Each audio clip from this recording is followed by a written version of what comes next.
आपण पाहत आहात संघर्ष नायक न्यूज, जनतेला न्याय मिळवून देणारं हक्काचं एकमेव न्यूज चॅनल संघर्ष नायक न्यूज।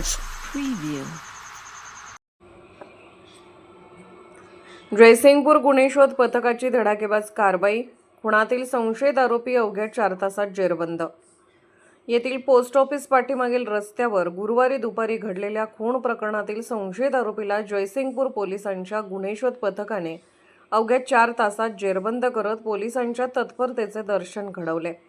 याबाबत पोलिसांकडून मिळालेली माहिती अशी, गुरुवार दिनांक 21 मे रोजी दुपारी 3:30च्या सुमारास संशयित आरोपी राजू लक्ष्मण कांबळे याने गाडीच्या कर्जाच्या हप्त्यावरून झालेला जुना वाद तसेच व्हॉट्सअप ग्रुपवरील कमेंटचा राग मनात धरून साहिल जाकीर काझी व 29 राहणार गल्ली नंबर 13 मच्छी मार्केट जयसिंगपूर व त्याचा मित्र कार्तिक कलगुटके यांना पोस्ट ऑफिस परिसरातील रस्त्यावर बोलावून घेतले।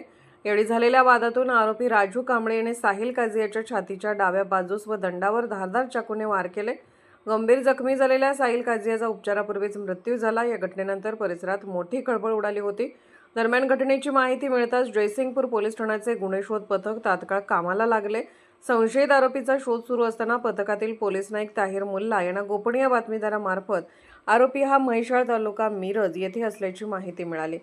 माहिती मिळताच पोलिसांनी तातडीने म्हैसाळ येथे सापळा रचून संशयित आरोपी राजू लक्ष्मण कांबळे वय 37 याला शिताफीने ताब्यात घेतले। त्यानंतर त्यास जयसिंगपूर पोलीस ठाण्यात आणून चौकशी करण्यात आली। त्याने गुन्ह्याची कबुली दिल्याचे पोलिसांनी सांगितले। या प्रकरणाचा प्राथमिक तपास PSI प्रवीण माने करत असून पुढील तपास सुरू आहे। संघर्ष नायक न्यूज चॅनलला लाईक करा, शेअर करा आणि सबस्क्राईब करा।